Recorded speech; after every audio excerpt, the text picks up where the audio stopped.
fucking freezing and raining outside, and I am diving in, doing this 11-11-22 portal-esque, whatever energy you want to call it. This, I appreciate the numerology here, so that's what I'm here for. Pulling from the Antique Anatomy Tarot, and I'm going to be clarifying with the Light Seers Tarot. Both dope decks. Hydrate, light it if you got it.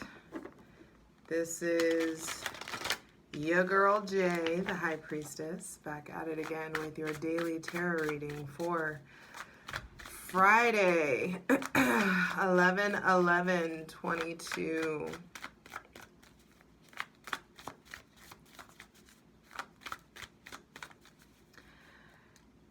And I know that it's interesting because there's this 11-11 Make-A-Wish vibe that happens here, that, or thing that's taken place or caught on with like pop astrology and whatnot. But as opposed to wishing for something, and absolutely, if you feel interested in wishing for something, go for it. Today's, it feels like a day to really harvest more so than plant seeds. But I feel like a part of this harvest energy is really, or this portal energy, if you want to portal into something or hyper focus on something, it's remembering who you are, remembering your power, remembering like the stock of the spirit that you are cut from, the cloth that you are cut from, the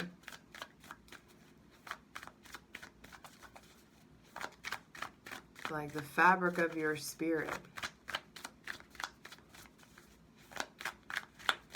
It almost feels like an ability or an opportunity to like really lean into past lives.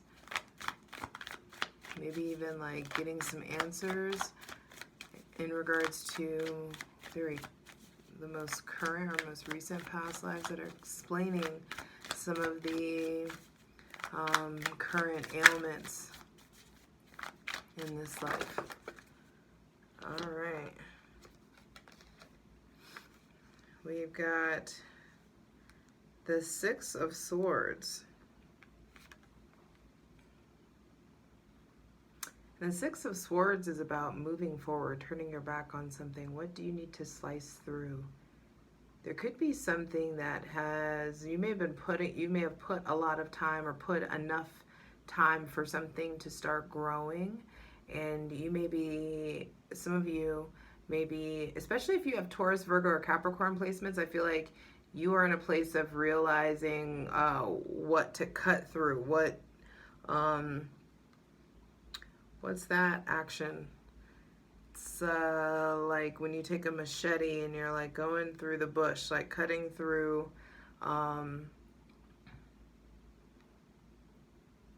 overgrown like forestation in your life, overgrown weeds, just the overgrown. There is something about cutting back, getting out of convoluted or like sticky situations, moving towards peace, moving towards stillness. It's funny that I'm doing 11-11 and it's like these, it almost could be like an 11.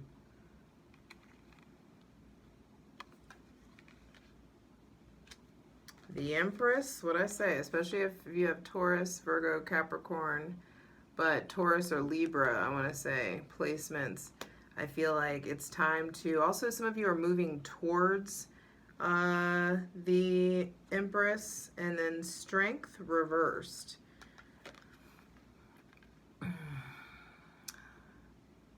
Some of us, like there's this resetting of a bone. Something has you feeling weak, or this person is feeling weak. This person with Leo or Taurus placements may be feeling physically weak.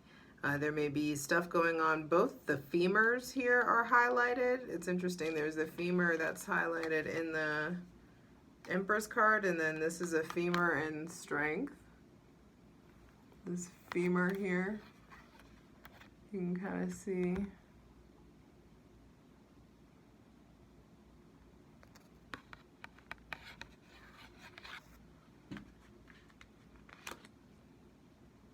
So I feel like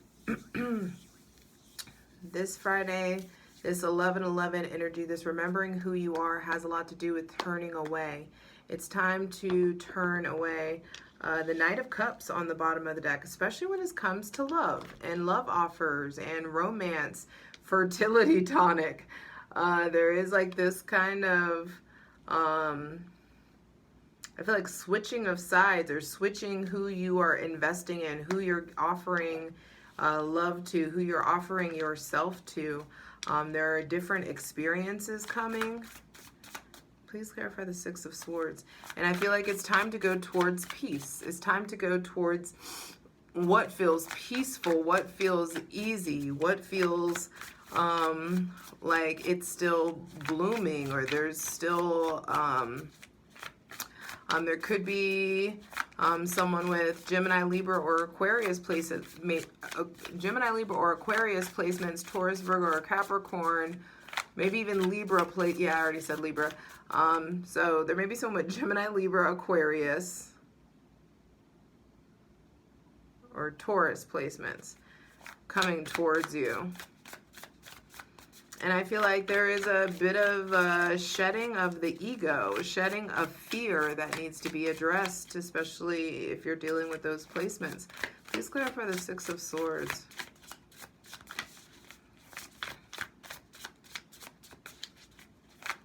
There also could be opposition in, like, some of you may be arguing with people who are trying to, like, compare pain.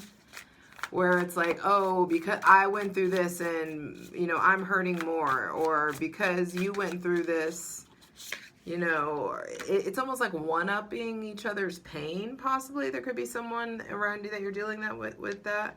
Page of Cups. And an apology, I feel like, is required. If you haven't gotten the apology that you need, then don't hold your breath for one. Also, there could be a new relationship or someone coming in that you are discovering you have feelings for, and it may be causing you to like switch up who you want to offer yourself and love to. And so there could be like in order for you to get new love or seek out new love, you may feel like you're hurting someone or disappointing someone. That may not be everybody. I don't know who that is.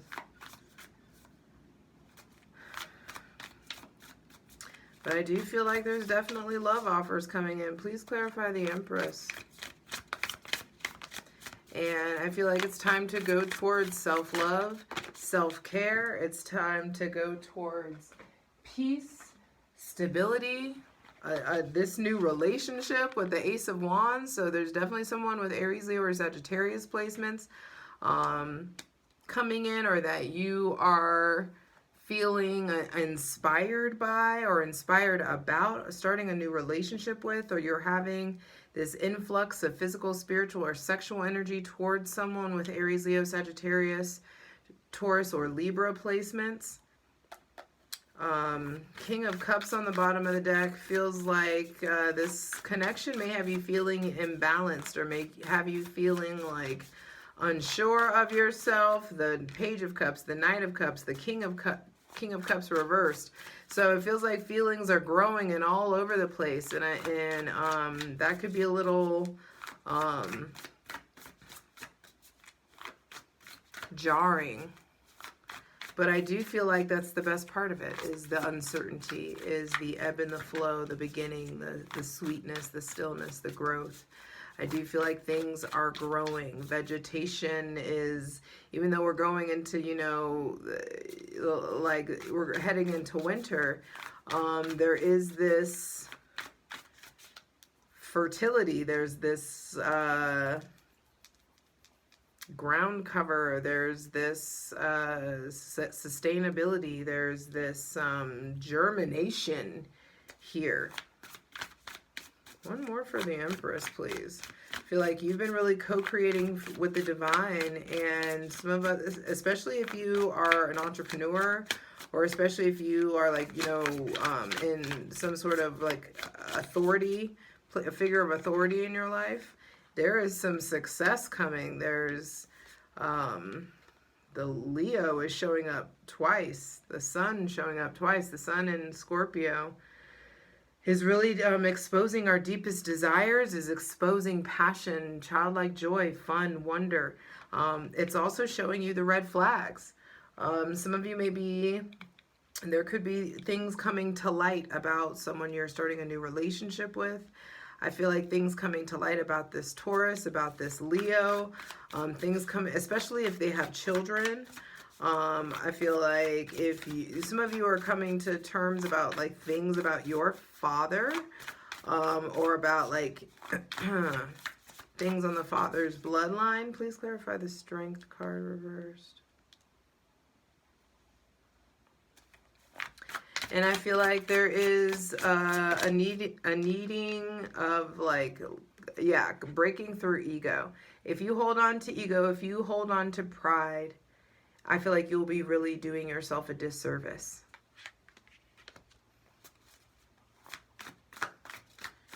Because the truth comes out anyway. I feel like the truth is exposed anyway. There's someone squawks. The Seven of Swords, the crow at the Seven of Swords. It's like there's someone with a big mouth. This Leo, this Gemini, Libra, Aquarius may... you may hear from them, or you may hear some shit about them. You may be hearing stuff through the grapevine. The Hermit here on the bottom of the deck, I feel like the Hermit and the Lovers. And the King of Pentacles, Temperance, Four of Pentacles, Two of Cups.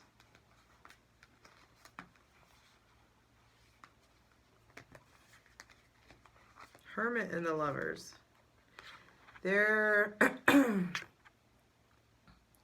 so much shit coming up about divine partnership, about soulmate energy coming through, just new lovers, new love connections.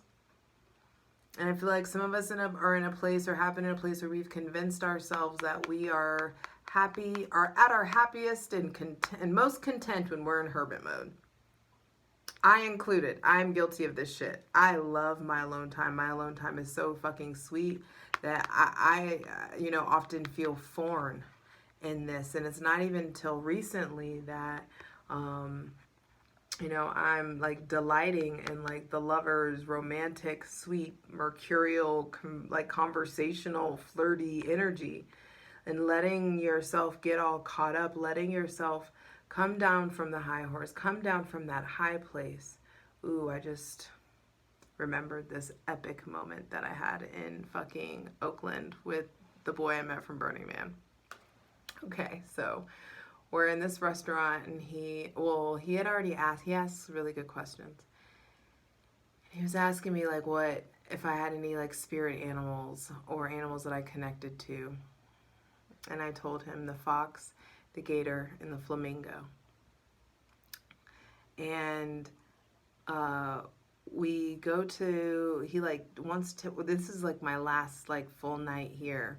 And I stayed an extra 2 days so we could go to this fucking incredible show, Umu Sangare.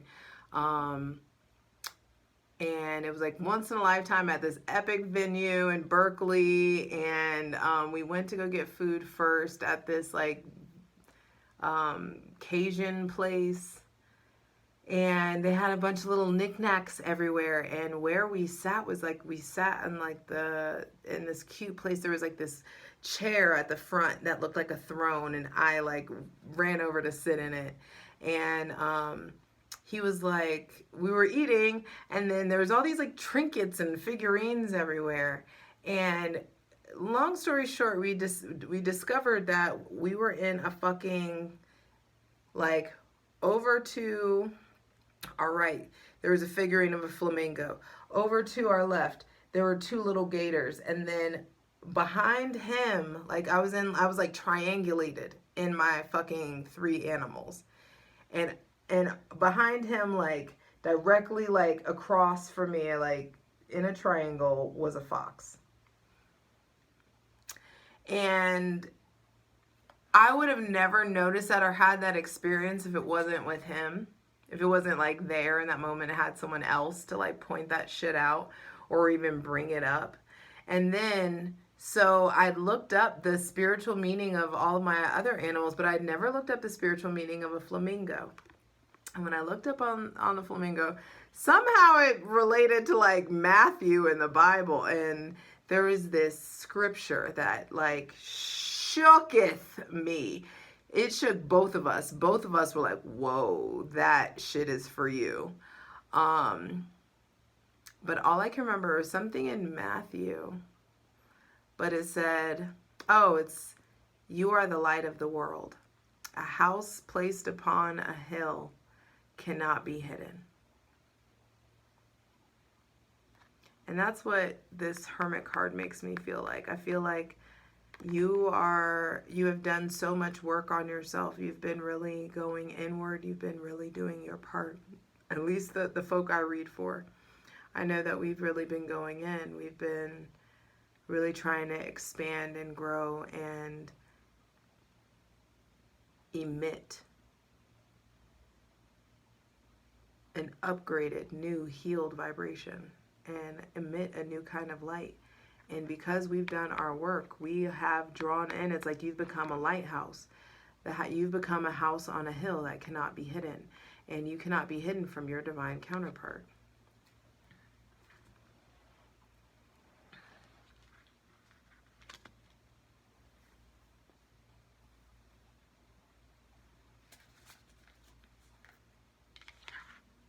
So whether you're wishing for healing from a previous relationship or you are ready to call in your divine counterpart, whichever it is that you need, I feel like make your wish.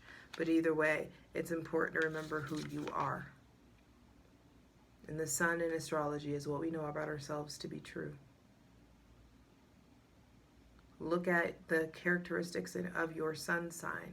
Because I'm a firm believer those are actually the characteristics of kind of like the shoes that we are meant to fill the rest, in this carnation, in this lifetime. And it's time to tap into your personal power.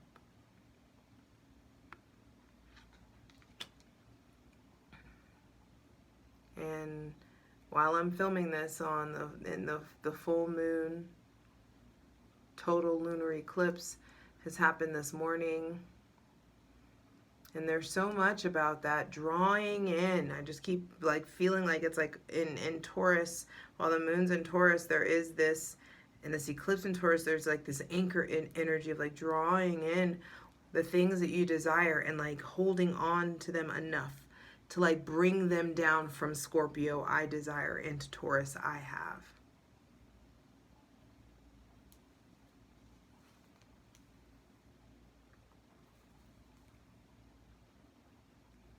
If heaven had a height, you would be that tall. I love you.